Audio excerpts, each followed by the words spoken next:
Children, now I would like to discuss about the last part of this topic, that is globalization. Children, do you know what is globalization? Globalization is the process of interaction and integration among people, companies, and governments worldwide. Globalization has grown due to advances in transportation and communication technology. With the increased global interaction comes the growth of international trade, ideas, and culture.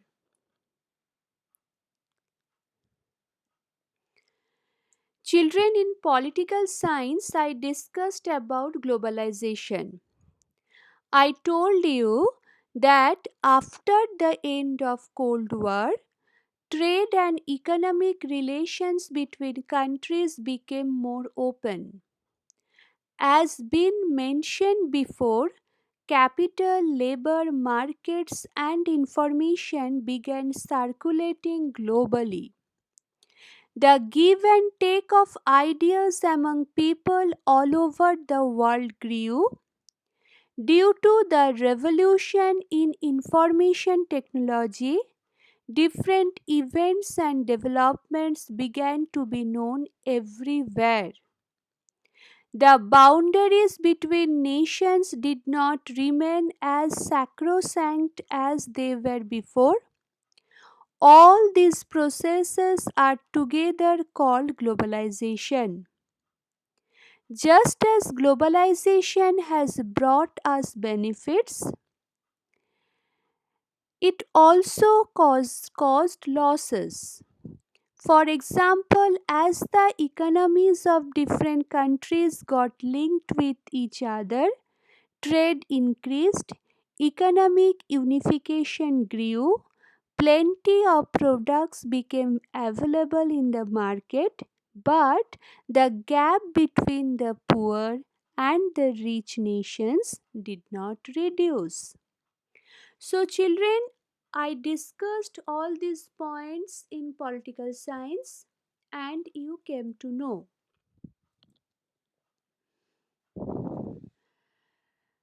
Globalization brought about many changes in different fields like economy, politics, science and technology, and society and culture. We have discussed some of these changes in the above paragraphs. In India has emerged as an important country on the global scene in different spheres. India is an important member of international organizations like G20 and BRICS.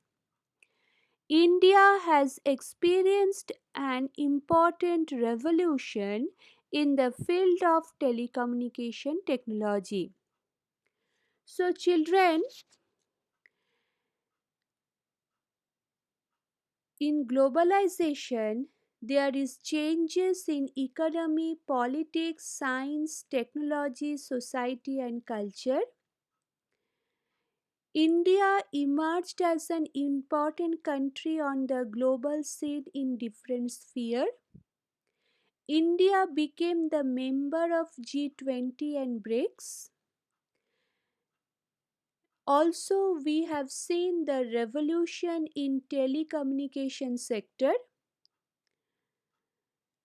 India demonstrated to the world how stable democracy can work successfully, and transformation in the lifestyle of youth, which is visible in their dietary habits, clothing, language, and beliefs. Children, you have come to know that India became the member of G20 and BRICS, and these are the international organization. G20 is a group of 19 countries, that is Argentina, Australia, Brazil, Canada, China, France, Germany, India, Indonesia, Italy, Japan, Mexico, Russia, Saudi Arabia, South Africa, South Korea, Turkey, the United Kingdom, the United States of America, and the European Union. It was founded in 1990.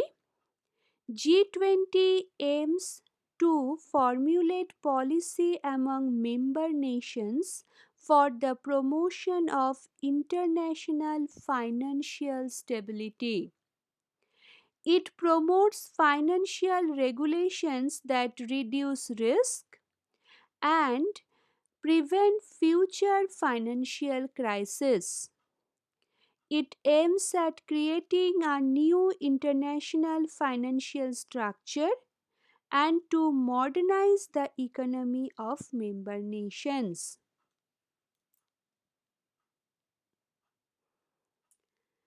BRICS is the acronym coined for an association of five major emerging national economies, that is Brazil, Russia, India, China, and South Africa. The BRIC members are known for their significant influence on regional affairs. Since 2009, the BRICS nations have met annually at formal summits. So, children, here we can see that also India has experienced an important revolution in the field of telecommunication technology. Mobile phones, internet, and the communication facilities based on satellites have spread all across the country. In the political field, India has demonstrated to the world how a stable democracy can function successfully.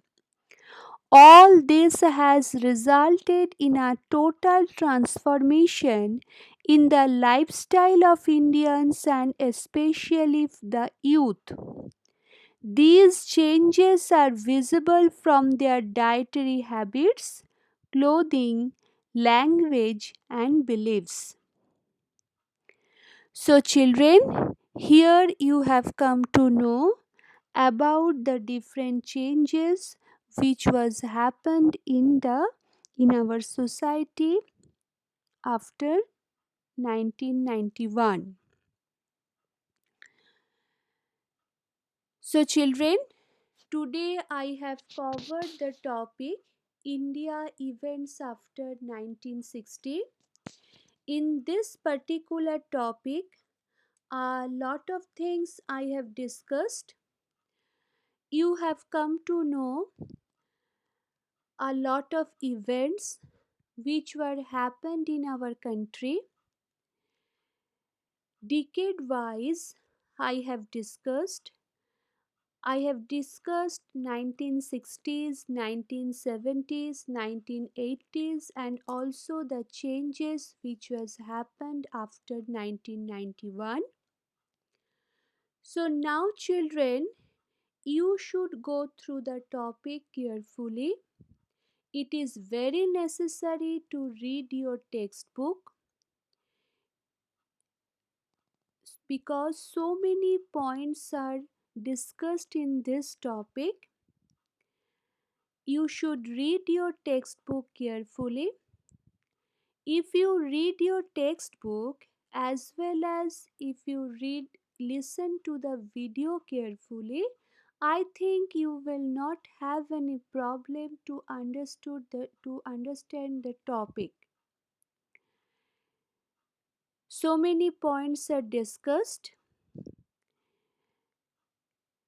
Go through the topic, read the textbook, and you should prepare yourself about the changes which was happened in our country after 1960. Thank you. Have a nice day. Stay safe. Stay healthy.